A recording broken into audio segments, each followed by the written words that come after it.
Welcome, everyone, to Buddhist Center. Let's begin by setting the most awesome motivation in the universe of Bodhicitta, the thing that we've been learning about over and over and over again, week after week, how exactly we could generate this mind that wishes to become a Buddha for the sake of all sentient beings. So we set this motivation before we start in order for us to make sure that we're getting the highest potential out of this process. And we're setting imprints in our mind that align with what we're trying to do. We're trying to learn the stages of the path to enlightenment to achieve two goals. That's a freedom from suffering and the highest amount of happiness achievable and the most highest amount of reliability achievable. And the way that we can achieve those two goals is by becoming a Buddha. So when we say, may I become a Buddha for the sake of all sentient beings, it's a statement that makes more sense than anything that we've ever said before, but we just have no idea how much sense it makes. And that's why we study these stages of the path to enlightenment. That's why we study the 7-point cause and effect for realizing the mind that aspires to enlightenment and the equalizing, exchanging self with others practice. It's so that we can align our minds with what really actually makes sense. And it makes sense to become a Buddha. It makes sense to cherish others more than ourselves. It makes sense to destroy this idea that the self-cherishing attitude actually has something to offer us that's good. We have to come to learn that this thing that we've thought of since beginningless time as our friend is really our greatest enemy. And it's when it meets up with that companion of the self-grasping ignorance, then it's ready to take over our lives in the most negative ways possible in the present as well as in the future results of the ripening of the actions that we engage in reliance upon these two demons, the self-cherishing attitude and the self-grasping ignorance. The self-grasping ignorance being at the root of all of our sufferings, and then the self-cherishing attitude being this kind of thing that arises out of it and makes sense because we think that it's true, that then causes us to engage in these actions that inevitably end up in non-virtuous actions because we then put our needs before everyone else's and we don't mind harming others in order to get what we need. And we know that harming others is the opposite of ethical behavior. And we know that ethical behavior is what allows us to have happiness, and unethical behavior is what makes us have suffering.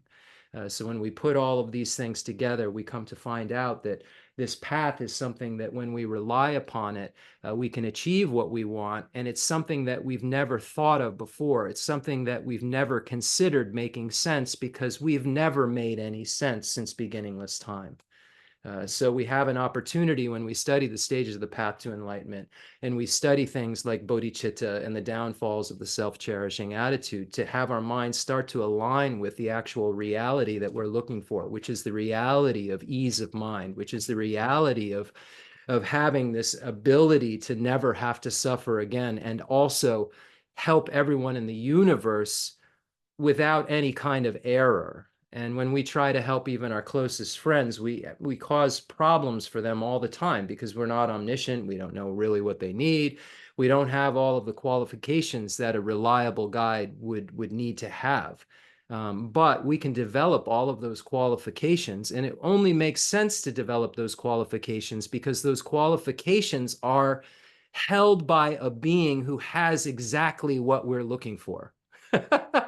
So when we look at, the qualifications that the Buddha has, we find out that those qualifications occur when what we really want to have in our lives occurs. So when we get rid of the self-grasping ignorance, we get rid of the self-cherishing attitude, even at its most subtle level, then we have what's called a woken up state, an awakened state, which is called Buddhahood. And then we become, as we say over and over and over again, and as Acharya Dignaga says in the Pramana Sammuccaya, the most reliable guide in the universe, the one who has the most valid knowledge, the one who is the most valid. Why is the Buddha the most valid? Because the Buddha can validly cognize everything simultaneously, and it's the only being in the universe that can do this. So therefore, the Buddha is the most valid. So we say that, we can become the most valid, we can become the most reliable guide. And and what that means is the most reliable guide is also the happiest being in the universe, because it's independence upon guiding others, it's independence upon loving others, independence upon having compassion for others, that the highest amount of happiness occurs. And the more one can be of benefit to others, the more happiness that occurs in the mind. And the Buddha has achieved the state through the Bodhisattva path, where he or she is able to have the highest amount of happiness because they've worked hard at on the Bodhisattva path, being the most reliable guide possible to more and more and more beings, and then eventually being the most reliable guide in the universe. And when I said possible before, it's because the Bodhisattva still has barriers that the Buddha doesn't have to helping others. And that's why the Buddha is the happiest being in the universe, because he or she is able to simultaneously help everyone, whereas even bodhisattvas on the 10th ground can't simultaneously help everyone, because he or she still has appearances of true existence in the conventional reality. So therefore, it's important for us to understand the connectivity between our highest amount of happiness and achieving Buddhahood, and how that relates to not only getting rid of all of our ignorance, it relates to getting rid of all of our self-cherishing and even the subtlest forms of the self-cherishing attitude that even the here and solitary realizer, foe destroyer, still has. So when we say, may I become a Buddha for the sake of all sentient beings, it's saying like, may I become the highest level being in the universe, and not like, may I, take my mind and turn it in for a mind that's better. It means, no, may I take this mind and transform it into the Dharmakaya. Right now, it isn't the Dharmakaya. Right now, it's a proliferating Buddha nature. It's a Buddha nature that is a potential at this point. It's no more than the potential, and the potential rests within these proliferating, these good qualities that can blossom or proliferate, that we already have naturally within us, that we all possess: some compassion, some love, some lack of miserliness, some generosity. We have these good qualities that can proliferate, that can blossom into their most perfect state. And because our mind is empty of intrinsic existence, the natural Buddha nature, this proliferation is possible because the mind isn't stuck in a static place where it's sullied. Because we know that Acharya Dharmakirti says that the mind is in the nature of clear light and unsullied. These stains are adventitious, so that we know that these stains can be removed. We know that because the mind is empty of intrinsic existence, and we know that the mind has this nature of purity, and it's in the sense that it's nature, just like the Ganges River is very dirty in some places, some would say, but its origination point, it's very clean and very pure. It's the same exact water. There's just distillation that needs to take place. There's some kind of purification. I'm not a water filtration expert. There's some kind of filtration that needs to take place, and then that water will be exactly what its nature is, and that's the pure water that came from the Himalayas. Likewise, our mind is just covered with stains, and since beginningless time, we've had this ignorance that has disallowed its full nature, its Buddha potential to ripen into its full perfection, or full potential. I hate to say potential to potential, but this Buddha nature to ripen to its full potential. This seed that we have of the Tathagata, the seed of the one gone to bliss that we have, because it's empty of intrinsic existence, it can therefore proliferate, blossom into its fullest potential.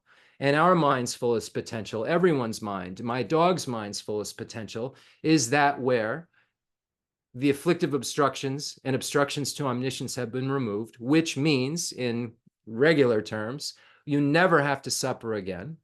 You have the highest amount of happiness possible, and you're omniscient.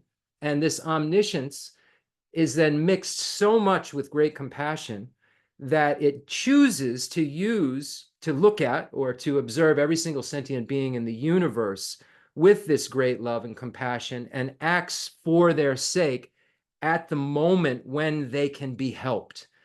They know exactly what to say, when to say, who to say it to, how to say it, everything simultaneously about everyone. And we have so much, each and every single one of us has such a mess to undo. It's a big job.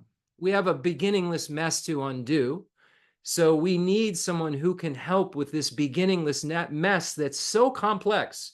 If you think about the fact that we're laying imprints in our mind every moment, virtuous and non-virtuous, sometimes neutral, more non-virtuous than normal, than virtuous, that's for sure. And we're laying every moment these kind of tracks in our mind that will eventually ripen into a result when the right causes and conditions come about.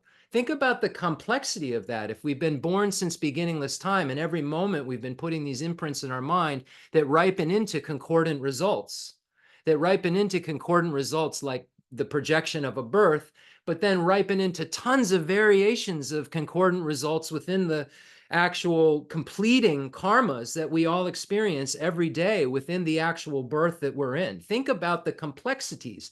Think about when the stoplight stops and goes on and off, and when whether we're in traffic or we're not in traffic, and whether or not we get exactly what we wanted to eat that morning, or we had enough time to fill in the blank. Think about the complexities of our day, and think about the varieties of causes that had to have occurred, and think about the fact that these varieties of causes, our day could have been masterminded by 150 lifetimes from 1,000 lifetimes ago, 2,000 lifetimes ago, 5,000 lifetimes ago, times 150. And we're having all of these varieties of experience because there's a play at work of causes and conditions that's so subtle, only the omniscient mind can understand it. But we can come closer and closer to understanding the play of this karma through analysis and through understanding how causes and results have this connection that's so solid,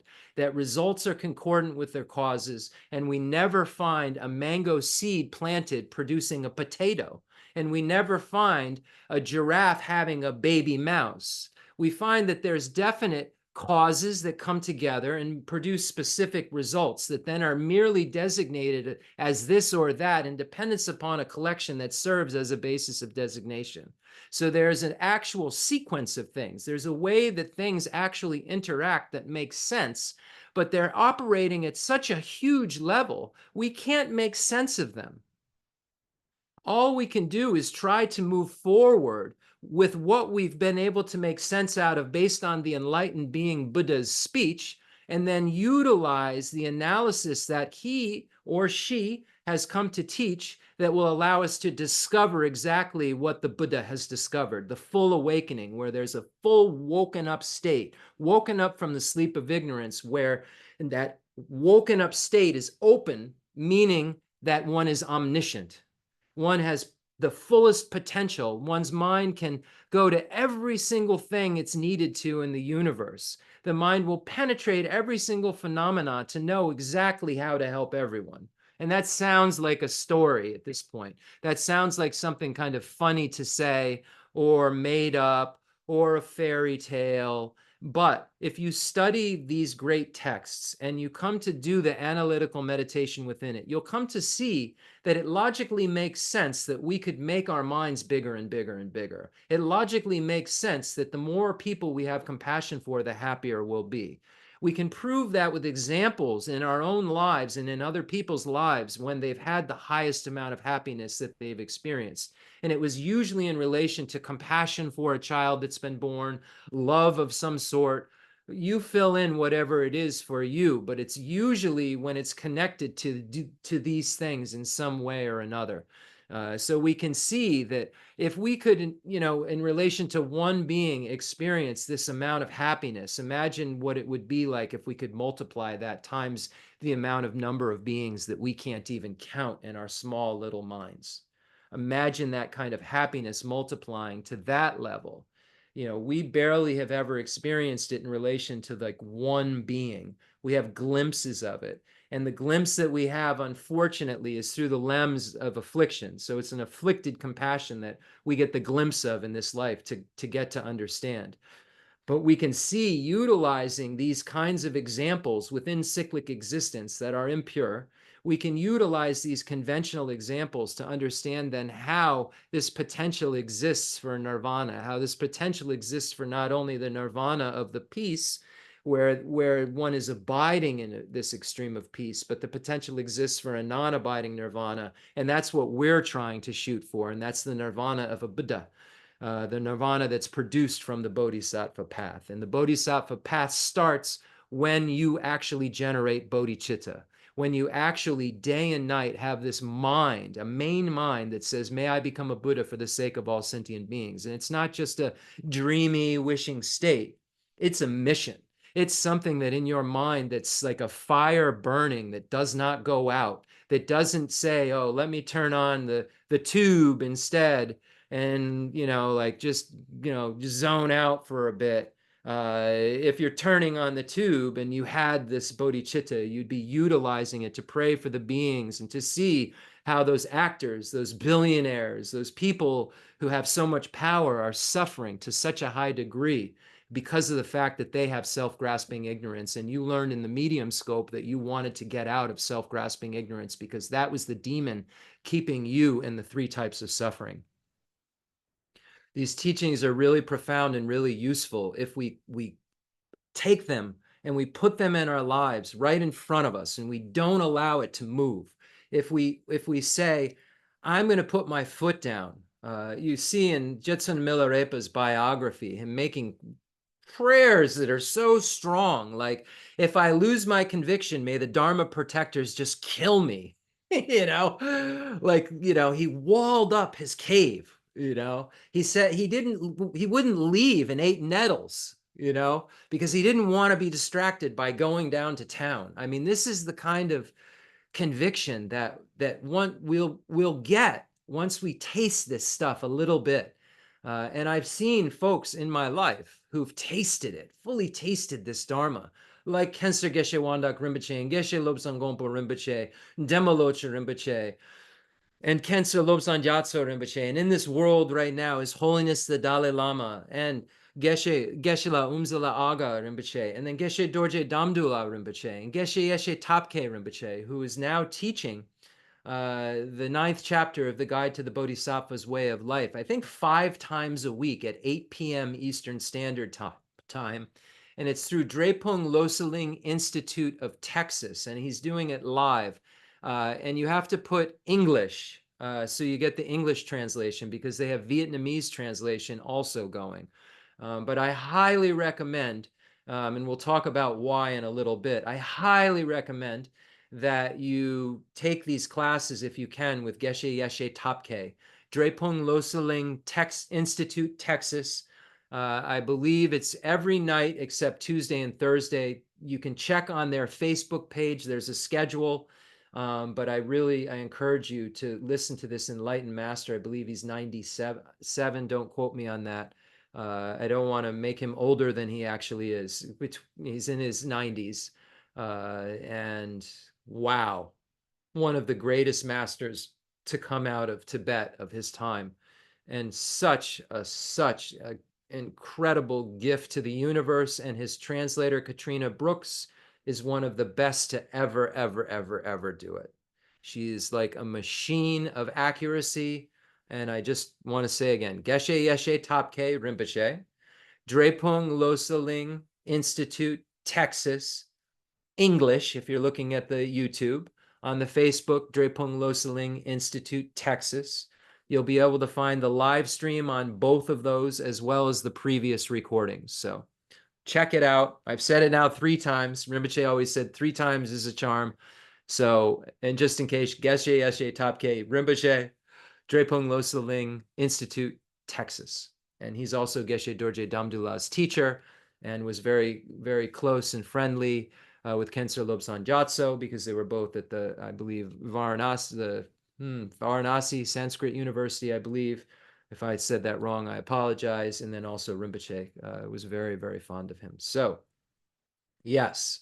So we're so fortunate to have these teachings. So let's set this motivation. May I become a Buddha for the sake of all sentient beings, even if it's contrived, even if it's so far away from the way you actually think, even if like before you came in the teaching, you were screaming at someone. Know that that's not your nature, and that you aren't anger, and that your true nature is the most loving, compassionate nature that tallies with reality, that cares for others and recognizes the independence of all. And know that by doing this exercise over and over and over again, it's having an effect at a deeper level than you can ever understand. When I talked about the karma and we talked about the varieties of experience in a day, wow, that's big. So let's think about the level that this could be operating at. And let's know that when we're operating at a level of truth, there's a lot more power than that at a level of deception. It's much easier, as Acharya Dharmakirti said, on our minds, for them to be hanging out with truth. Our minds don't really feel good. They're agitated. They're disturbed when they're hanging out with deception, when they're just dwelling in full concealment of delusion. So this is something to keep in mind. So without further ado, I'm attending this teaching for the sake of all sentient beings. This is actually the thing that makes more sense to say than anything that you've ever said.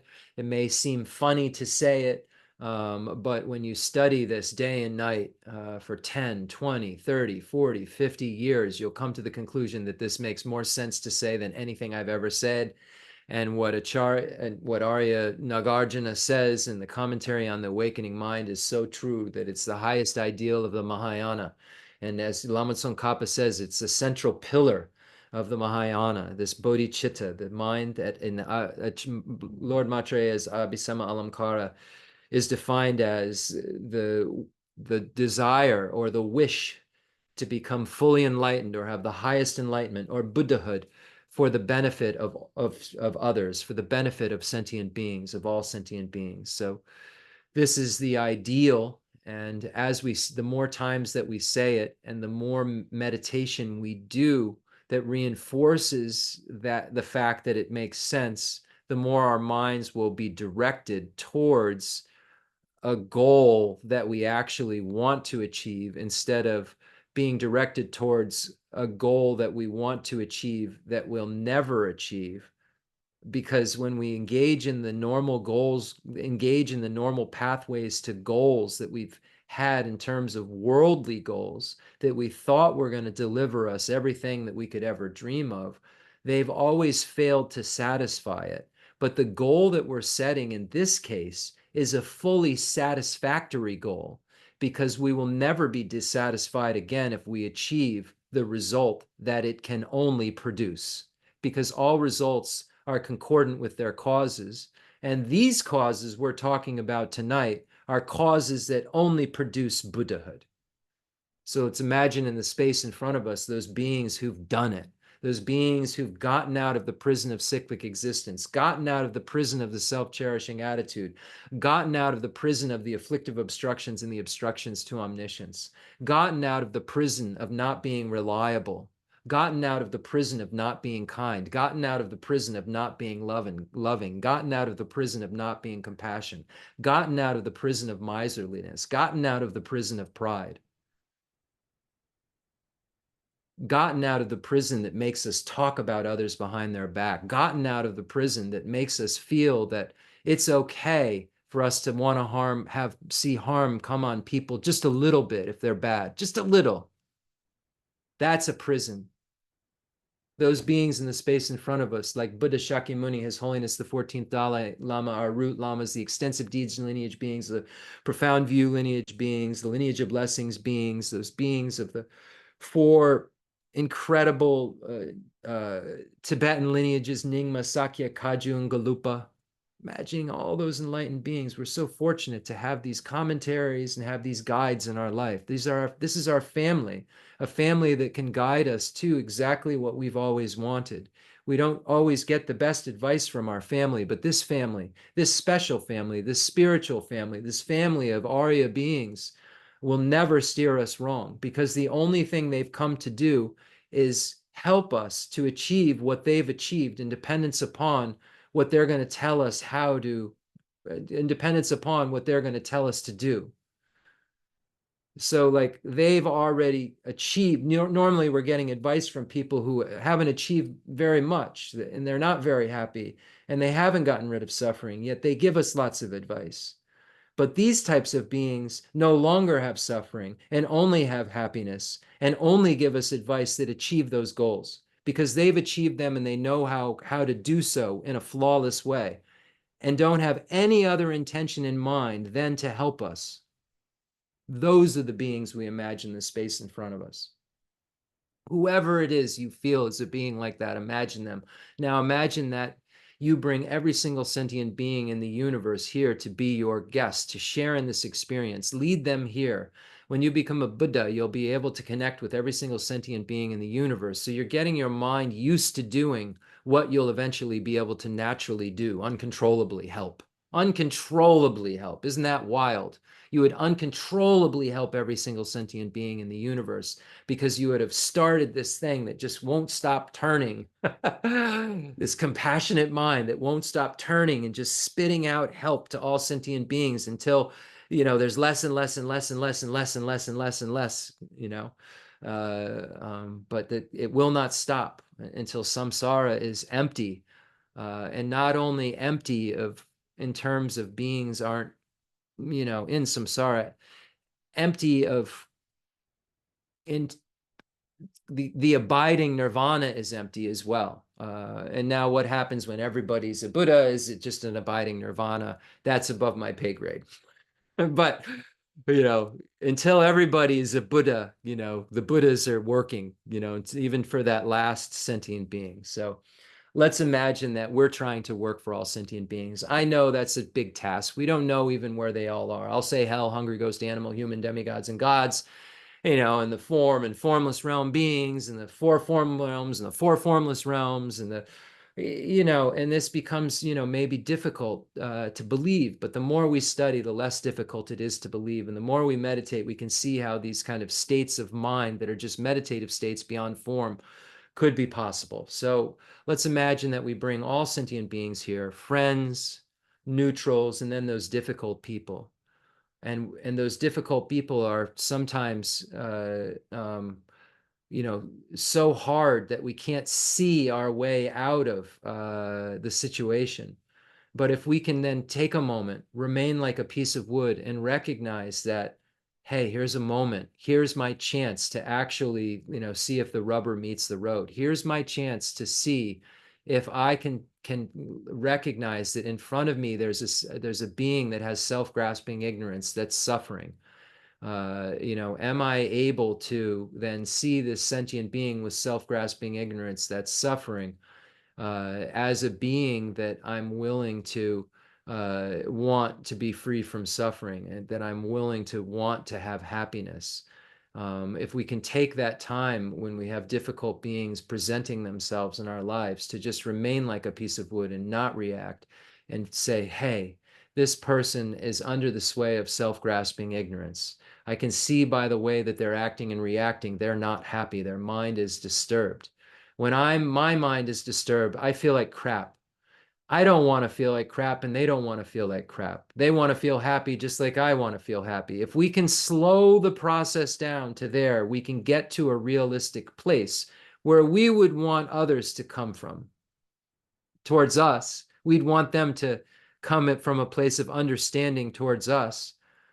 If we really look at our deepest kind of wish, oh, I just wish everybody could just understand me, even in my ugliest, disgusting forms, and just understand me, just understand why I'm acting out, why I'm acting like this. Really, it's something that we have to recognize, that everybody wants to have happiness, feel loved, feel cared for, feel understood. Nobody wants to, just feel angry all of the time. It's just this thing that they can't control. Nobody wants to feel so attached that they're willing to do anything for it. So when you encounter people who are difficult or who you consider enemies, realize that they're being tormented by their mind. As Lama Tsongkhapa says right in the beginning of the Lam Rim Chenmo, the mind is in control. And that's no problem. But the problem is that we're not in control of our minds. If the mind was controlling everything and we controlled our mind, that'd be great. But our mind's in control, and we don't have control of our minds. So this is about getting control of our minds. This is about saying, I'm no longer going to give in, assent to what I normally would, because it's only produced suffering for me every single time. And the way that I can achieve the most amount of happiness, based on what I've seen when I look around at who's happy, is to try to chill out a little bit and take the perspective of another and see how I could then contribute to their happiness and freedom from suffering, as opposed to creating more dissatisfaction and more suffering for them. And this is not easy. This is something that takes an incredible amount of courage to do. This isn't for the weak. The Bodhisattva path isn't for people without courage. The things that we're saying, may I become a Buddha for the sake of all sentient being, is very courageous. And it's not something that most of the 8 million beings are thinking about reaching a goal where you can help everyone. Most people are thinking about, how can I reach a goal where I'll be set? Right? How can I get to a place where I'm set? And, we'll come to find out that that attitude will never get us there. But an attitude of, how can I get to a place where everyone is set? Or how can I get to a place where I can figure out how to make everybody set? Then that is how I could be set. Okay, so we bring all of these sentient beings here, and we imagine that they're actually here with us, witnessing the miracle of beings in front of them that have gotten rid of these plagued states of mind, these awful states of mind that just haunt us day and night and make us worry and make us not experience what we should experience based on our mind's true nature. So keep this in mind. You owe it to yourself, as these great texts say, as the great Pabonka Rinpoche says, and Guntang Dembe Drome says, you owe it to yourself. If you care about yourself at all, do this.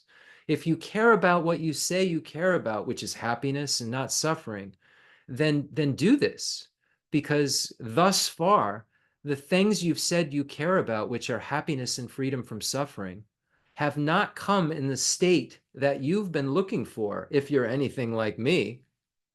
And the only time that I've been able to find even an inkling of what I was looking for everywhere, not here, is here. An inkling of what I was looking for out there. So with that being said, let's imagine the space in front of us transforming into Rajagriha at Vulture Peak Mountain, where the Heart Sutra was taught, where the definitive truth of the lack of intrinsic existence of all phenomena was presented, where the Buddha said that there is nothing in the universe, not the Four Noble Truths, not the Buddha, not a banjo, not a trombone, not space. There's nothing in the universe that isn't empty of intrinsic existence. So this is very shocking when we come to realize that the way that we apprehend everything, and I mean everything from trombones to space to Buddhas, is as if they have intrinsic existence. So we have this idea that all things in the universe have a mode of existence that they don't have.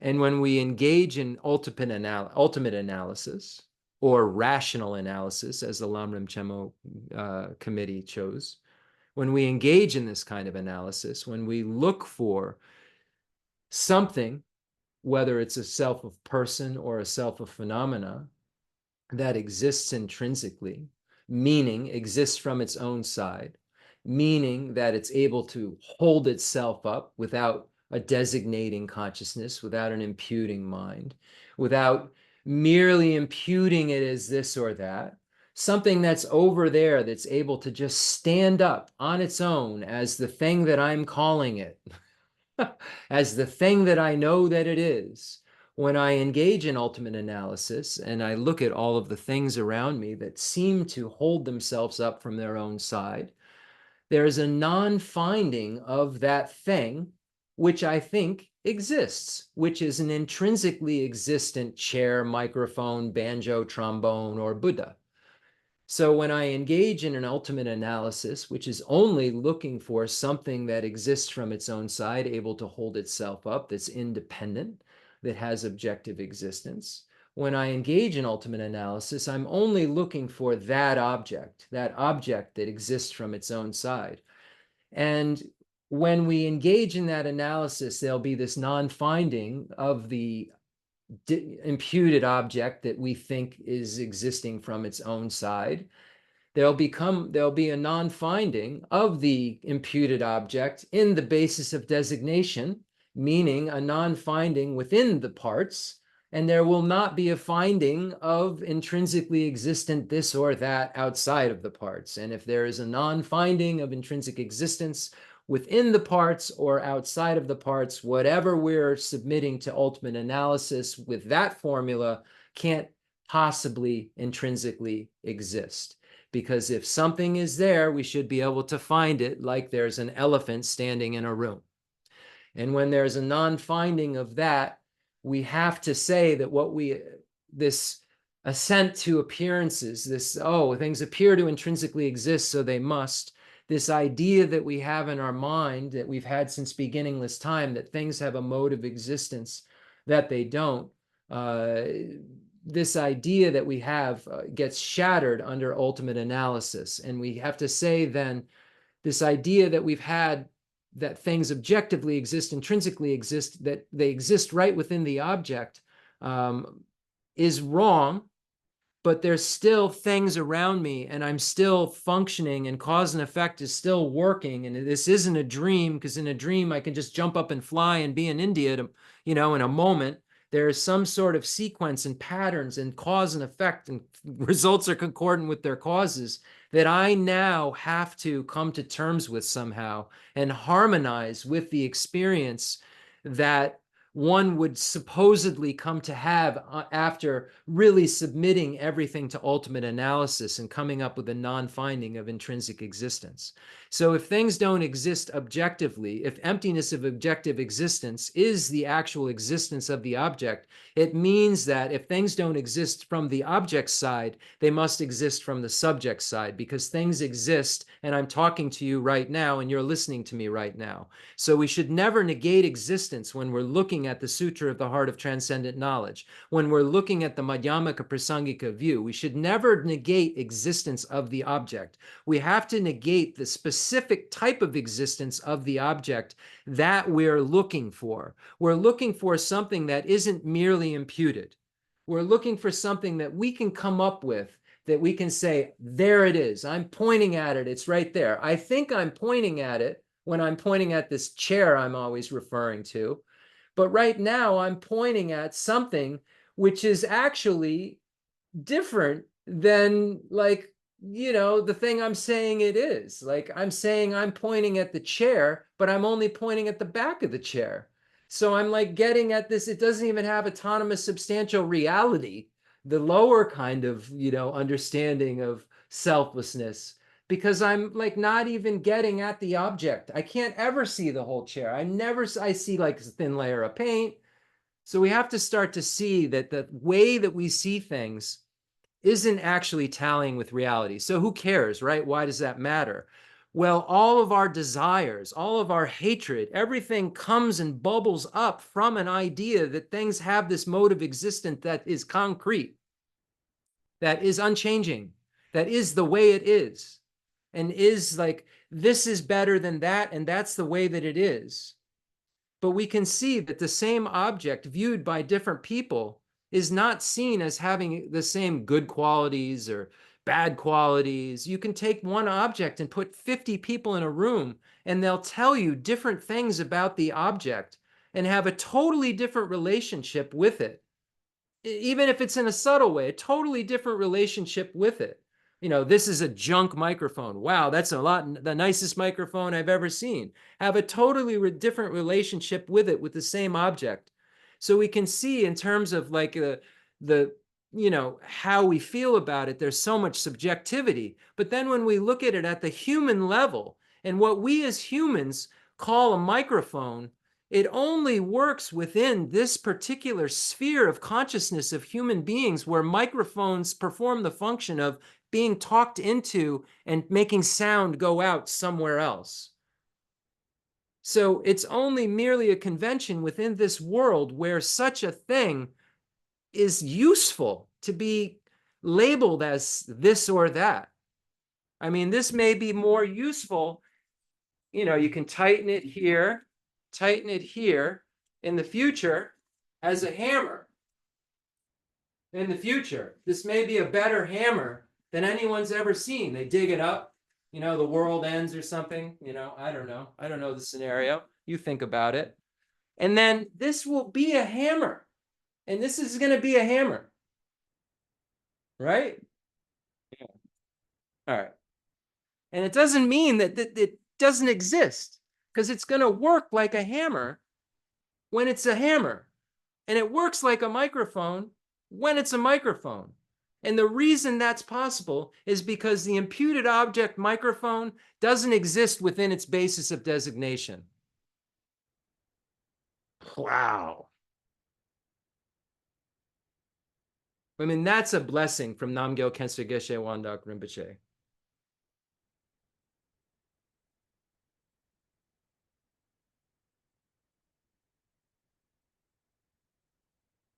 So the Buddha meant what he said when he came to tell us that nothing intrinsically exists. And you test it. You submit things to ultimate analysis, but know what it really means. Don't make it up. Don't hear like a couple teachings and then say, oh, I'm engaging in ultimate analysis. Really, really, study for years. Look at all the classic texts, look at the commentaries and get a feel for it and understand it more and more and more and more and more. And you'll come to find out that the object of negation, intrinsic existence, doesn't exist. And the way that we think everything is intrinsically existent. So what to do? We have to study and we have to undo this thing that's causing us so much suffering, causing us to worry day and night about things that are merely imputed in dependence upon a collection that serves as a basis of designation. And this microphone that maybe I really don't, but maybe someone covets or wants so badly, is merely imputed by the mind and just serving as this microphone, as the convention of microphone. Now, within this concealed truth that you and I are all playing the game in. And then within the sutra, so we see a bunch of negations. So again, as we say every time, the negations are negating the intrinsic existence, intrinsically existent birth, intrinsically existent cessation. And if we look at, our day is just things starting and things ending and things starting and things ending. And we feel like all of the starting is intrinsically existent and the ending is intrinsically existent. But just the fact that it started means that it's not intrinsically existent. It's just the fact that it ended means that it's not intrinsically existent. But it's like these anvils fall. Something has started, something has ended, and we feel like there's just so much gravity there. But we're merely just conceptually designating and creating this whole world of construction in dependence upon external reality that is merely collections and causes and conditions that are operating at such subtle levels of arising that we're then identifying as, wow, this is how it is. Oh, wow, this is how it is. Oh, wow, the worm world. If I die and I become a worm, this is how it is. Our subjective experience is what it all is. And if we can somehow get our minds under control, we are going to be able to take over and control this game. And that's all I'll say. And inside this hidden within it, or implicitly, I like to say hidden, are the 5 paths: the path of accumulation, the path of preparation, the path of seeing, the path of meditation, and the path of no more learning. So we'll see later when we do commentaries on this, all of those paths presented in there. So Yeah, so let's go. We're going to do a bunch of prayers and read some stuff. So we're at Vulture Peak Mountain. We have all sentient beings with us. We're leading them. We're doing this prayer, and imagine that all of the Buddhas are overseeing what we're doing, just so happy. They're finally seeing us do something productive. Okay. The Sutra of the Heart of Transcendent Knowledge. Thus have I heard once the Blessed One was dwelling in Rajagriha at Vulture Peak Mountain, together with a great gathering of the Sangha of monks and a great gathering of the Sangha of Bodhisattvas. At that time, the Blessed One was entered the Samadhi that expresses the Dharma called profound illumination. And at the same time, noble Avalokiteshvara, the Bodhisattva Mahasattva, while practicing the profound Prajaparamita, saw in this way. He saw the five skandhas to be empty of nature. Then through the power of the Buddha, Venerable Shariputra said to noble Avalokiteshvara, the Bodhisattva Mahasattva, how should a son or daughter of noble family train who wishes to practice a profound Prajaparamita? Addressed in this way, noble Avalokiteshvara, the Bodhisattva Mahasattva, said to Venerable Shariputra, O Shariputra, a son or daughter of noble family who wishes to practice the profound Prajaparamita should see in this way. Seeing the five skandhas to be empty of nature, form is emptiness, emptiness also is form, emptiness is no other than form, form is no other than emptiness. In the same way, feeling, perception, formation, consciousness are emptiness. Thus, Shariputra, all dharmas are emptiness. There are no characteristics, there is no birth and no cessation, there is no impurity, no purity, there is no decrease and no increase. Therefore, Shariputra, in emptiness there is no form, no feeling, no perception, no formation, no consciousness, no eye, no ear, no nose, no tongue, no body, no mind, no appearance, no sound, no smell, no taste, no touch, no dharmas, no I, dhatu up to no mind, dhatu, no dhatu of dharmas, no mind, consciousness, dhatu, no ignorance, no end of ignorance up to old age and death, no end of old age and death, no suffering, no origin of suffering, no cessation of suffering, no path, no wisdom, no attainment, and no non-attainment. Therefore, Shariputra, since the Bodhisattvas have no attainment, they abide by means of Prajaparamita. Since there is no obscuration of mind, there is no fear. They transcend falsity and attain complete nirvana. All the Buddhas of the three times by means of Prajaparamita fully awaken to unsurpassable, true, complete enlightenment. Therefore, the great mantra of Prajaparamita, the mantra of great insight, the unsurpassed mantra, the unequal mantra, the mantra that calms all suffering, should be known as truth, since there is no deception. Prajaparamita mantra is said in this way: Te ata om gate gate. Paragate, Parasangate, Bodhisoha, that Shariputra. The Bodhisattva Mahasattva should train in the profound Prajaparamita. Then the Blessed One arose from that samadhi and praised noble Avalokiteshvara, the Bodhisattva Mahasattva, saying, Good, good, O son of noble family. Thus it is, O son of noble family, thus it is. One should practice the profound Prajaparamita just as you have taught, and all the Tathagatas rejoice. When the Blessed One had said this, Venerable Shariputra and noble Avalokiteshvara, the Bodhisattva Mahasattva, that whole assembly in the world with its gods, humans, asuras, and Gandharvas rejoiced and praised the words of the Blessed One. Gala jube ne jo damba ne goje do ju nga yi do do jen ju ba ba la ma yi bu jin zi ne zung ga dro so la ja ze lo aga samara da jan da samara ebe aga samara da jan.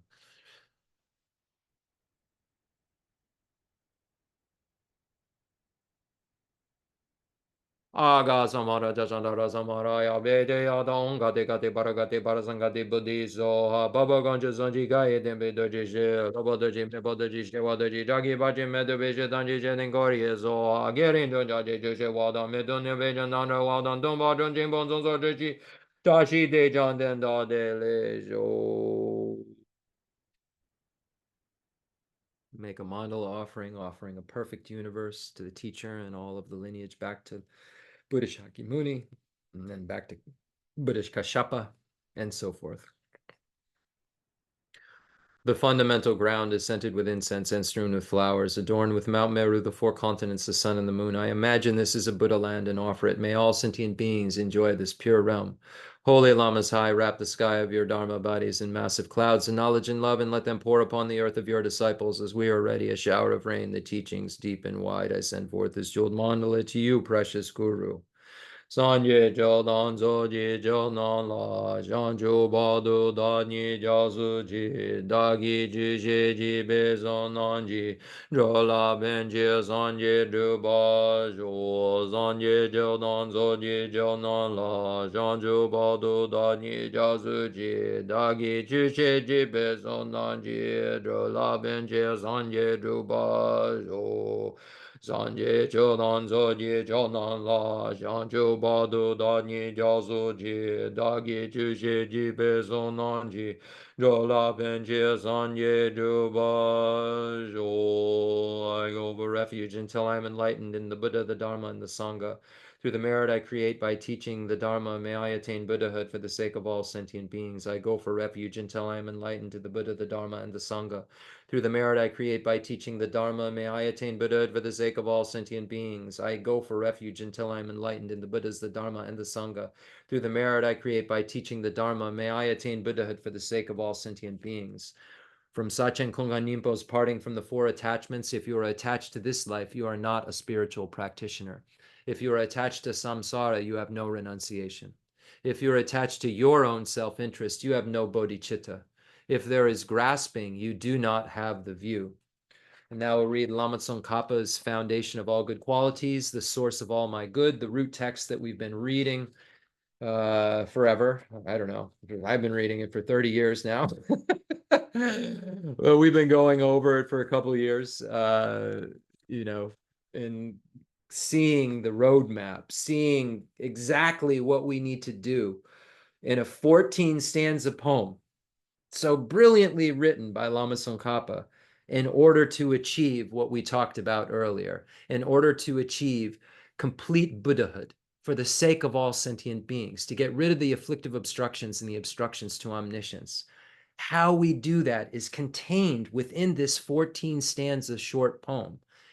All of the great texts are contained within these 14 stanzas. The great treatise on the stage of the path to enlightenment by Lama Tsongkhapa is included within these 14 stanzas. The great treatise on the stages of the tantric path to enlightenment is included within these 14 stanzas. So we see the entire path to enlightenment in terms of from the teaching shared in common with beings of small capacity, to the teaching shared in common with beings of medium capacity, to the teachings for beings of great capacity related to the perfection vehicle and the resultant vehicle.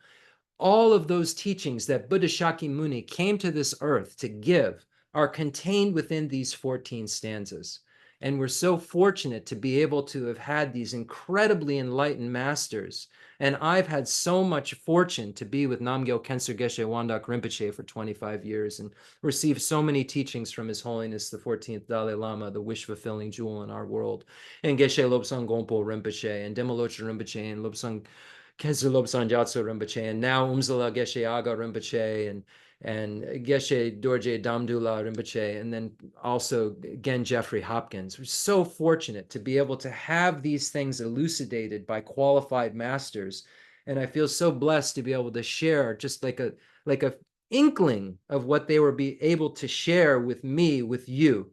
But I know that inkling that I have to share with you is worth it. And it's worth it to listen to. And if you keep an open mind and you don't show up with any of the three pots problems, when we see an upside down pot, a pot with a hole in it, or a dirty pot, we know we've given the analogy of, having not listening, or not listening well and having the information leave, or coming in with kind of a foul motivation. This is what we mean when we talk about the not having the faults of these three pots. So yeah, I really, really encourage you to never be satisfied with partial instructions, and try to engage in every day some sort of contribution to your wisdom that arises from hearing, contemplation, and meditation, or analysis and meditation. So let's read this map that shows us how to go from exactly where we are right now to the place where there's no longer afflictive obstructions and obstructions to omniscience. How do we go from where we are right now to the completion stage of highest yoga tantra?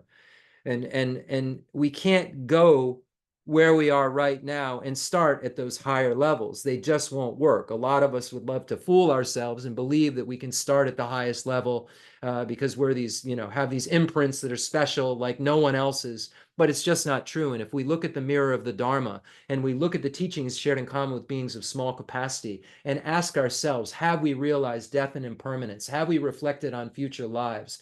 Are we aware of what the 10 non-virtues are? And do we abandon them? And do we engage in the 4 opponent powers? If we're really honest with ourselves, we'll see that our minds are a mess, our lives are a mess in relation to how they should be if we don't even want to be born in the lower realms, let alone accomplish things like completion stage. So we have to start from the ground where we're at. And the wonderful thing is that the teachers will all tell us this same thing. unless they're lying to us and they want money or they want something else. They'll tell us the truth. Or if they're on some easy path and blissed out and believe they've realized something that's not really realizable, you can't really realize without having the foundations that are there necessary to have those realizations. You know, everyone's saying, oh, I'll just do like Milarepa and go to the cave, but you obviously didn't read the life story of Milarepa. If you think you just want to go do like Milarepa, you know, there's an immense amount of studying and past, I mean, just so much, you know, in order for Jetsun Milarepa to have achieved what Jetsun Milarepa achieved. So we just need to keep this in mind. And, you know, if you're anything like me, you're just like an average person with a big mix of a mess of a mind.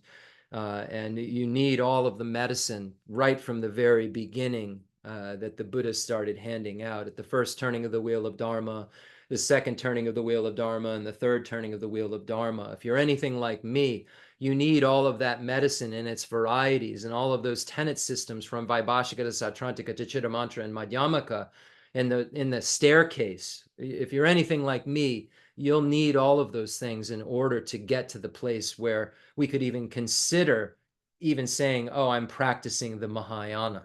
I'm practicing the great vehicle. Because someone who practices a great vehicle is a bodhisattva, and someone who's a bodhisattva has bodhicitta, because that's when you become a bodhisattva. And somebody who becomes a bodhisattva has already had renunciation, right? And as somebody who has renunciation obviously has realized the need to renounce the coarse level, the lower realms of cyclic existence in the small scope. So we see how we make the name, the teaching shared in common with beings of small capacity, because we have to practice them. You know, the great scope practitioner, these are in common with. The great scope practitioner is still practicing the ethics that abandons the 10 non-virtuous activities, obviously. Even the practitioner, hold on, I'm showing this app, I'm not a robot. So even the practitioner at the highest level, we say, oh, you know, these tantric practitioners, their foundation is the individual liberation vows still, which is found, you know, we find, or in the 10 abstention from the 10 non-virtues. So the abstention from the 10 non-virtues we find in the small scope, and the individual liberation vows we find in the medium scope. And we'd be so bold to call that the lesser vehicle. But imagine having those realizations, imagining actually having renunciation, imagining having shamatha, imagining actually having, you know, ethics, concentration, and wisdom at a level that you really are moving towards liberation so much that you know that you couldn't bear to see everyone else not moving towards it. Yeah. It's like we've got to build a house on really solid foundation. And all of our kind of mistaken minds aren't built on solid foundation. That's the good news. So we can replace like a foundation that's literally like an iceberg that can melt with something that can never be destroyed. That's like a Vajra, we call it, the Vajra state, this solid state that can never be destroyed. We can replace our unstable cyclic existence state with a state of Buddhahood by relying upon the pathways that are presented here in the source of all my good and extended on in the great treatise on the stage of the path to enlightenment and the great treatise on the stage of the tantric path to enlightenment. Okay, let's go. The source of all my good. So what I'm going to do after this, we'll just take it step by step. The source of all my good. The source of all my good is my kind Lama, my Lord. Bless me first to see that taking myself to him in the proper way is the very root of the path, and grant me then to serve and follow them with all my strength and reverence. Bless me first to realize that the excellent life of leisure I found just this once is ever so hard to find and ever so valuable. Grant me then to wish and never stop to wish that I could take its essence night and day. My body and the life in it are fleeting as the bubbles in the sea froth of a wave. Bless me first thus to recall the death that will destroy me soon, and help me find sure knowledge that after I have died, the things I've done, the white or black, and what those deeds will bring to me, follow always close behind, as certain as my shadow. Grant me then ever to be careful to stop the slightest wrongs of the many wrongs we do, and try to carry out instead each and every good of the many that we may. Death will come and nothing that can stop it. You know, we don't know when it's going to happen, and the only thing that can help us is Dharma. And I heard Lama Zopa Rinpoche the precious Lama, may he swiftly return, say that the reason he has put in so much effort was because of the foundation of this practice in the small scope of recognizing that death will come and nothing can stop it. We don't know when we're going to die, and nothing can help us but Dharma. And there's actually it's a 9-step meditation you'll find in the Lam Rim. So grant me then ever to be careful to stop the slightest wrongs of the many wrongs we do and try to carry out instead each and every good of the many that we may. Bless me to perceive all that's wrong with the seemingly good things of this life. I can never get enough of them. They can't be trusted. They're the door to every pain I have. Grant me then to strive instead for the happiness of freedom. Grant that these pure thoughts may lead me to be watchful and to recall what I should be doing. Grant me to give the greatest care to make the vows of morality the essence of my practice. They are the root of Buddha's teaching. I have slipped and fallen into the sea of this suffering life. Bless me to see that every living being, every one my own mother, has fallen into. Grant me then to practice the wish for enlightenment, to take on myself the task of freeing them all. Bless me to see clearly that the wish itself is not enough, for if I'm not well trained in the 3 moralities, I cannot become a Buddha. Grant me then a fierce resolve to master the Bodhisattva vows. Grant that I may quickly gain the path where quietude and insight join together, one which quiets my mind from being distracted to wrong objects, the other which analyzes the perfect meaning in the correct way. Grant that once I practice well the path shared and become a vessel that is worthy, I enter with perfect ease the way of the diamond. This means Tantra, highest of all ways, holiest door to come inside for the fortunate and good, virtuous. Bless me to know with genuine certainty that when I've entered thus, the cause that gives me both the high attainments is to keep my pledges and my vows most pure. Grant me then always to keep them, even at the cost of my life. Bless me next to realize as well as I can the crucial points of both the steps, the essence of the secret ways. Grant me that to practice as the holy ones have spoken, putting all my effort in and never leaving off the practice of the 4 times highest that there is. Bless me, grant me that the spiritual friend who shows me this good road and all my true companions in this quest live long and fruitful lives. Bless and grant me that the rain of obstacles, things within me or outside me that could stop me now and stop and end forever. In all my lives, may I never live apart from my perfect lamas. May I bask in the glory of the Dharma. May I fulfill perfectly every good quality of every level and path and reach then quickly the place where I become myself, the one who holds the diamond. Ah, such a wonderful poem. Yeah, I'm super distracted now, wondering like what someone 100 years ago would have thought this was used for, and then what they would have used it for, and what it would have performed the function as, and would have been suitable to be named as, and what someone who unearths it 100 years or 200 years from now, saying some bad things go down, and there's some unearthing of a civilization that takes place, what they would name my microphone as. That I so concretely believe is only a microphone, only used for plugging into a computer, only for talking into to you. And it's a specific name brand, like middle of the road one. I have all this conceptuality around this thing that's sitting in front of me. Yet I just did an exercise with all of you that undid everything that feels so concrete about it for me. And I wonder what the heck's going on. And that's what's supposed to happen when we do our practice, being a little bit dramatic with it. But that's really what's supposed to happen when we do our practice. So we've been looking at this beautiful stanza. I've slipped and fallen into the sea of this suffering life. Bless me to see that every living being, every one my own mother, has fallen into. And grant me then to practice the wish for enlightenment, to take on myself the task of freeing them all. It means may I become a Buddha for the sake of all sentient being. This is the aspiring Bodhicitta stanza. So how do we get aspiring Bodhicitta? Well, for a year, we looked at how we would get it if we were to practice the 7-point cause and effect for realizing the mind that aspires to enlightenment. Passed down in the extensive deeds lineage from Buddha Shakyamuni to Lord Maitreya to Arya Sangha and down through the lineage to our very fortunate ears from blessed teachers. And the other technique is called equalizing, exchanging self with others, passed down in the profound view lineage, passed down from Buddha Shakyamuni to Arya Manjushri and Arya Nagarjuna, and then down through to Bodhisattva Shantideva and so forth. And all of these, both of these lineages, of course, going through Master Salimpa and Lama Atisha. And this equalizing, exchanging self with others practice in the profound view lineage was considered the less public teaching, more of a secret teaching, but we'll go over what I mean by this word secret, not like secret like Tantra, meaning secret in two aspects. Secret meaning that it was a sharper kind of way of looking at the mind that aspires to enlightenment, because there's an introduction of emptiness right at the initial step of equanimity in some of the teachings, but then also secret in terms of the practitioners were told to be a yogi on the inside and just regular on the outside. So this kind of mind training would go on, and then it would be passed, to a student and said, okay, let me tell you a little, we taught the 7-point cause and effect. You've heard this publicly, but here's what I'm kind of doing to work on my mind in private.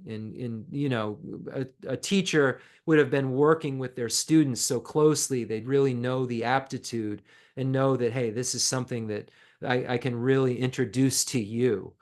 So I've heard it told a lot of different ways. Everyone doesn't agree why it's considered the less public teaching, but this is my take on it. I'm sharing with you. So this is what we're going to learn about. So last week we studied Bodhisattva Shantideva's Namtar, his life story. And I said that there's variations of it, of course. And the reason that we did that is we, as we always do, went right to the great treatise on the stage of the path to enlightenment to learn about equalizing and exchanging self with others. Because we finished the 7-point cause and effect. We looked at it first through the lens of the Lam Rim Chenmo, and then looked at like 20 different commentaries, Panchen Losang Chuji Jetsun, Panchen Losang Yeshe, and a ton of the master Dalai Lamas, the great Dalai Lama's commentaries, and Pabunka Rinpoche's glorious commentaries. We looked at a lot of different stuff in order to understand that 7-point cause and effect. And we're going to do the same thing with equalizing, exchanging self with others, but we start with the Lam Rim Chenmo. And we start with the outline at the top that says the training based on the teachings of the conqueror's child, Bodhisattva Shantideva. So last week, we read the life story of Bodhisattva Shantideva from the Treasury of Lives, which is a very accurate, groupings of life stories of teachers. So what I want to do moving forward, I've decided, because I have the transmission of the Bodhicitta Avatara from Umse Geshe Agha, and portions of it also from His Holiness the Dalai Lama, and also portions from Namgyal Khensur Geshe Wangdak Rinpoche. But I have the whole transmission from Umse Geshe Agha, along with the transmission of His Holiness the Dalai Lama's commentary from Umse Geshe Agha. So what I'm choosing to do is I'm going to, every week, begin the way we always begin, read the source, and then I want to read a chapter from the Bodhicitta Avatara. So there's not, however many, we'll go through, all of the chapters, and then we'll still be teaching equalizing and exchanging self with others, obviously, after that, because we went over the 7-point for a year, and there's tons of material on the 9 steps we'll learn about for equalizing and exchanging self with others. Maybe even more material than I would have had to use for the 7-point cause and effect. I'm not sure. I'm not trying to weigh one against the other, but so we're going to look at it for a long time. But the way I want to start, and we'll start by doing it tonight, is we're going to read the first chapter of the Bodhicitta Avatara.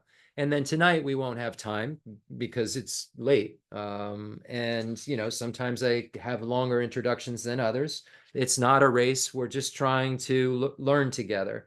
So my plan is then, after we read the chapter, some are longer than others, after the intro and then the readings and the reading of the Bodhicitta Avatara,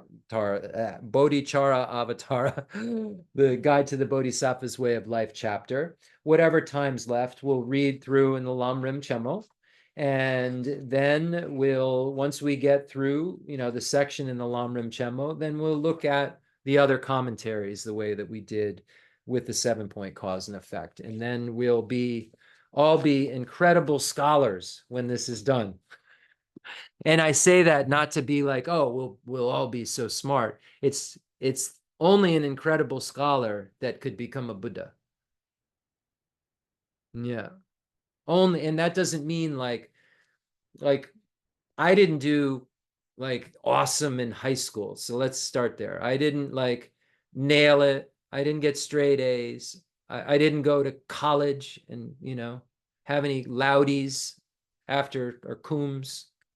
But This information, if we're consistent with it and it matters to us, will grow, and our knowledge will proliferate, and we'll go from where I was at, I'd never even heard of the Four Noble Truths, to a place where I can talk like this. And it's only because I've had consistency and I've never stopped since 1995. I've never said, oh, this isn't for me. Let me take some time. I've definitely been lazy. I've definitely not done my practice. I've definitely gone, days without opening books, but I had to translate every week, sometimes twice a week for Rinpoche. So I couldn't get too far away. Okay, so again, 9th century scholar, Bodhisattva Shantideva. We know that this book was read to a group of bullies and wonderful people, but bullies who set Bodhisattva Shantideva up because they thought, oh, all this guy does is sleep, eat, and defecate, go to the bathroom. He's a lazy monk, because he was doing, what did I say? Being a yogi on the inside and just normal on the outside. So he didn't look like he was really doing anything. Meanwhile, he was writing the compendium of trainings. And meanwhile, he was mentally constructing this great text. And this great text was recited orally and then written down and then checked. People who wrote it down, there were a couple versions, and then those versions were checked with Bodhisattva Shantideva later on, and he agreed upon one of them, and that's what we're reading. So just historically, and when I say bullies, if you weren't here last week, these people who thought that Bodhisattva Shantideva was just a lazy monk and they wanted to play a practical joke on him and bully him, told him to come to an assembly and created a throne for him that was too high, and thought that he'd have nothing to say and couldn't even get on his seat because he was so dumb and never studied. And he flew onto the throne that didn't have stairs, that was so high, and then recited this text that he constructed in his mind. Yeah, one take. Yeah, like they say, some people, can do music. They can get into the booth and just have one take. Well, that's what Bodhisattva Shantideva did. He had this whole thing in his mind and in one shot taught this entire text.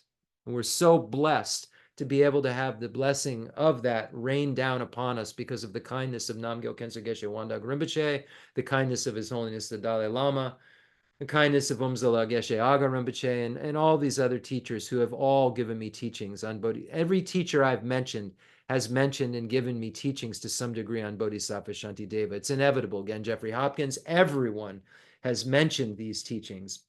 And I've had stricter, more specific teachings, though, with Umse Geshe Agha on this than anyone else. And then the 9th chapter, of course, now with Geshe Tapke Rinpoche, and Geshe Dorji Damdul Rinpoche also has a series online of a retreat on the 9th chapter that you can look up on YouTube. It's called the Guide to the Bodhisattva Way of Life, 9th chapter retreat, and there are a ton of videos on it. And Geshe Dorji Damdul also has a translation that he's personally done of it on, is it bodhiwisdom.org? Yeah, if you just type it in, Geshe Dorje Damdu, Bodhi Wisdom, you'll find his website, and you can find the 9th chapter's translation for an alternative translation. So, we're going to get to the 9th chapter, and I can't really help you out so much with that. I just feel it's above my pay grade to get into all of the negations of the non-Buddhist and Buddhist schools that are going on. So I really would suggest that, you really look into these teachings by Geshe Eshe Tapke Rinpoche and Geshe Dorje Damdul Rinpoche. And in the future, I make an aspiration to be able to teach this to you. But, I would need to study. I know that sounds weird. You've been studying 30 years. You can't read a chapter in a book. But when we read this chapter, and I'll probably use Geshe Dorje Damdul's translation, you'll see if you've never read it before. Okay, so the first chapter is called The Benefits of the Awakening Mind. And this is where we're learning how to generate bodhicitta, why we should generate bodhicitta. And when we see, may the supreme jewel bodhicitta that has not arisen, arise, and grow, that refers to the first 3 chapters that we're going to read.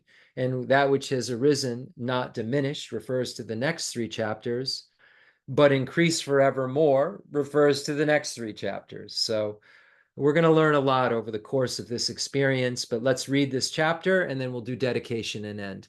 And thank you for that suggestion, Andy, about the children's book, because I'm actually working with some younger people teaching English and teaching Buddhism simultaneously. So that's a great suggestion. Thank you so much. And doing it in English and in Tibetan. So that's been fun also. So yeah. Okay, you ready? This is from Bodhicitta Avatara, chapter 1, The Benefits of the Awakening Mind. I had recently had to tape my book because it's been abused. I got this in Dharamsala in 1998. 7, 8. I'm not sure, but this is where I got this book. This is one of my first like solid books that I owned, and I got it in India, and I thought like, oh, you can't get this anywhere else. Now you just go on Amazon and look up Shanti, and there's a bunch of translations. This is Stephen Batchelor's translation, who I still think this translation holds up and stands the test of time as the best translation and the most poetic translation. And I like Geshe Dorji Damdul's translation of the 9th chapter. Okay, you ready? The benefits of the awakening mind. Respectfully, I prostrate myself to the Sugatas who are endowed with the Dharmakaya as well as their noble sons, and to all who are worthy of veneration. Here I shall explain how to engage in the vows of the Buddha's children, the meaning of which I have condensed in accordance with the scriptures. There is nothing here that has not been explained before, and I have no skill in the art of rhetoric. Therefore, lacking any intention to benefit others, I write this in order to acquaint it to my mind. For due to acquaintance with what is wholesome, the force of my faith may for a short while increase because of these words. If, however, these words are seen by others equal in fortune to myself, it may be meaningful for them. Leisure and endowment are very hard to find, and since they accomplish what is meaningful for beings, if I do not take advantage of them now, how will such a perfect opportunity come again? Just as a flash of lightning on a dark, cloudy night for an instant brightly illuminates all, likewise in this world through the might of the Buddha, a wholesome thought rarely and briefly does appear. Hence, virtue is perpetually feeble, though, the great strength of evil being extremely intense, and except for a fully awakening mind, bodhicitta, by what other virtue will it be overcome? All the Buddhas who have contemplated for many eons have seen it to be beneficial, for by it the limitless masses of beings will quickly attain the supreme state of bliss. Those who wish to destroy the many sorrows of their conditioned existence, those who wish all beings to experience a multitude of joys, and those who wish to experience much happiness should never forsake the awakening mind. The moment an awakening mind arises in those fettered and the weak jail of cyclic existence, they are named a child of the Sugatas, Bodhisattva, and will be revered by humans and gods of the world. It is like the supreme gold-making elixir, for it transforms this unclean body we have taken into the priceless jewel of a Buddha form. Therefore, firmly seize this awakening mind. Since the limitless mind of the sole guide of the world has upon thorough investigation seen its preciousness, all beings wishing to be free from worldly abodes should firmly take hold of this precious awakening mind. All other virtues are like the plantain tree, for after bearing fruit, they simply perish. But the perennial tree of the awakening mind unceasingly bears fruit and thereby flourishes without end. Like entrusting myself to a brave person when greatly afraid. By entrusting myself to this awakening mind, I shall be swiftly liberated.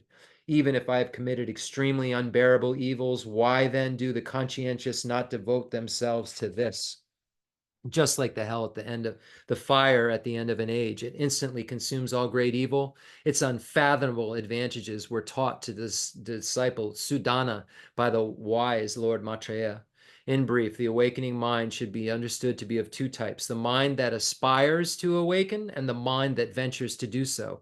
As is understood by the distinction between aspiring to go and actually going, so the wise understand in turn the distinction between these 2.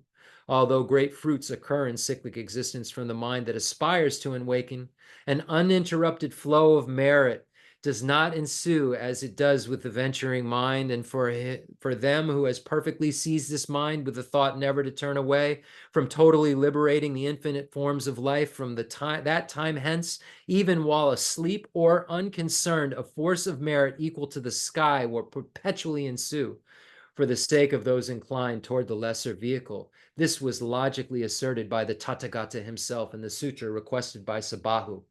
If even the thought to relieve a living creatures of merely a headache is a beneficial intention endowed with infinite goodness, then what need is there to mention the wish to dispel the inconceivable misery, wishing every single one of them to realize boundless good qualities? Do even fathers and mothers have such a benevolent intention as this? Do the gods and the sages? Does even Brahma have it? If those beings have never before even dreamt of such an attitude for their own sake, how could it ever arise for the sake of others? This intention to benefit all beings, which does not arise in others even for their own sake, is an extraordinary jewel of the mind, and its birth is an unprecedented wonder. How can I fathom the depths of the goodness of this jewel of the mind, the panacea that relieves the world of pain and is the source of all its joy? If merely a benevolent intention excels venerating the Buddhas, then what need to mention striving to make all beings without exception happy? Although wishing to be rid of misery, they run towards misery itself.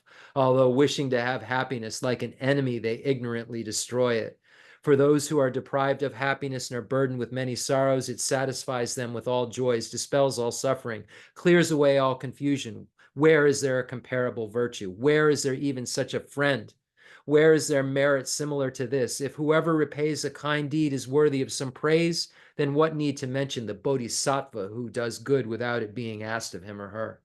The world honors as virtuous someone who sometimes gives a little plain food disrespectfully to a few beings that satisfies them maybe for only a half a day. What need be said than one who eternally bestows the peerless bliss of the Sugatas upon limitless beings, thereby fulfilling all their hopes? The Buddha has said that whoever bears an evil thought against a benefactor such as that Bodhisattva will remain in hell for as many eons as there were evil thoughts. But if a virtuous attitude should arise in that regard, its fruits will multiply far more than that when bodhisattvas greatly suffer, they generate no negativity. Instead, their virtues naturally increase. I bow down to the body of him or her in whom the precious mind is born. I seek refuge in that source of joy who brings happiness even to those who bring him or her harm. Someone being difficult, someone being your enemy, someone harming you, according to a bodhisattva, does not give you an excuse not to love them and not to have compassion for them, not to want them to have happiness and to be free from suffering. And this is a huge mind that doesn't just come naturally, but this is what the bodhisattva's mind is like.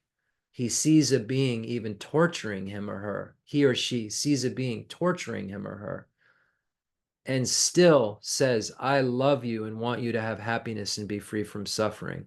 It doesn't cancel that out for them. It doesn't cancel out the fact that I will be a cause for you to be happy, even though you're torturing me. I will be a cause for you to be free from suffering, even though you're torturing me. You are under the sway of self-grasping ignorance, under the sway of an evil terrorist, combined with another evil terrorist called the self-cherishing attitude. It doesn't mean that I accept you harming me. It doesn't mean that I just lay there and let others be harmed. But it means that if I'm stopping you, it's because I want to help you. It means that I want you to not have to experience the suffering that you'll have to experience by harming, because I want you to have happiness and be free from suffering. It's a pattern interrupt. It's a mindset change, and it'll make you slowly see the boiling water of your mind. It'll make you see it go down. When you can apply wisdom to a mind of ignorance. Thank you for listening. Let's do some dedications. We're so fortunate to have the Buddha Shakyamuni's teachings, the Nalanda Pandit's teachings. Yeah, we're just so fortunate. Okay. Dedication. Concluding mandala offering and dedication prayer. The fundamental ground is scented with incense and strewn with flowers, adorned with Mount Meru, the four continents, the sun, and the moon. I imagine this is a Buddha land and offer it. May all sentient beings enjoy this pure realm. I dedicate whatever virtues I have collected for the benefit of the teachings and of all sentient beings, and in particular for the essential teachings of Venerable Losang Drapa to shine forever. I send forth this jeweled mandala to you, precious Guru. Any mistakes that I've made, I apologize. I didn't knowingly make them. But I am not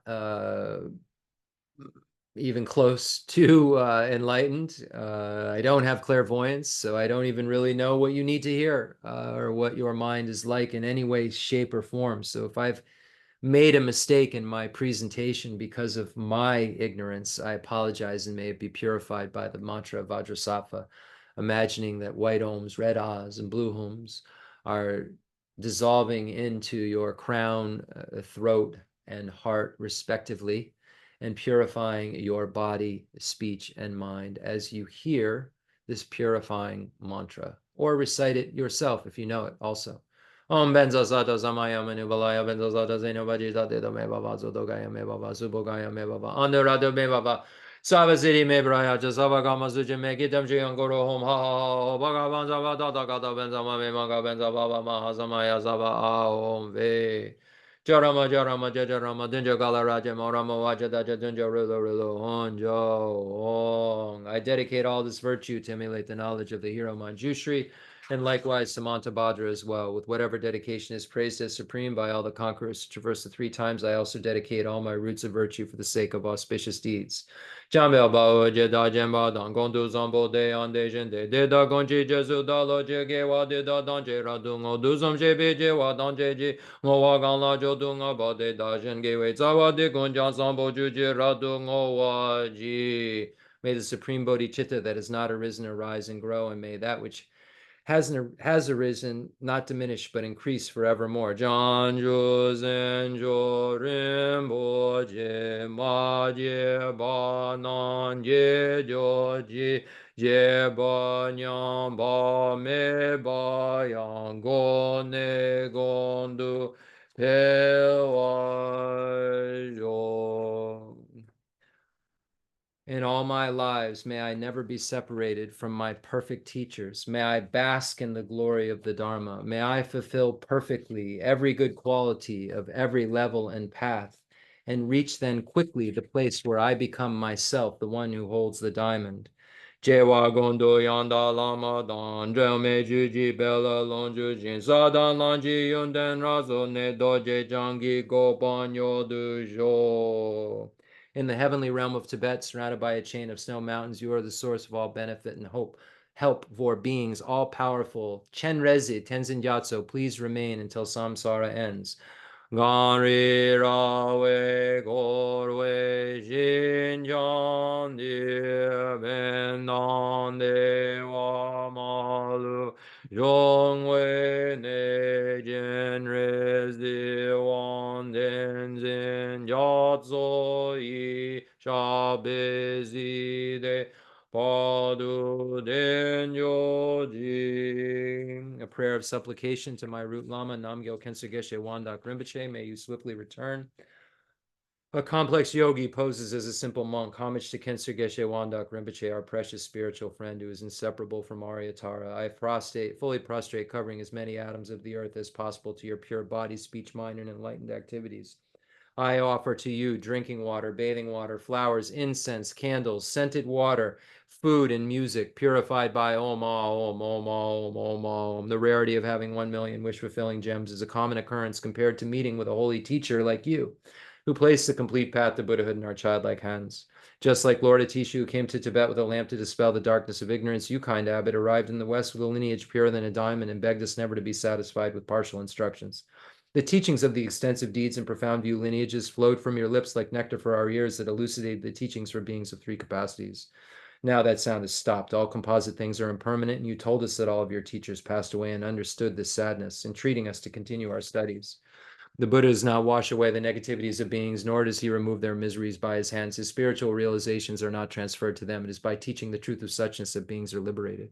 We are not prepared to take this difficult journey to the highest goodness of Buddhahood without your continued guidance. The sadness in our heart would be too overwhelming. May you swiftly return to this world and take care of us and all of our lives, wherever we may be, never leaving our hearts and crowns. May all sentient beings perfectly realize renunciation, bodhicitta, and the correct view of emptiness, so they know who you really are. Thank you so much, everyone, for your kind listening. We'll see you next time.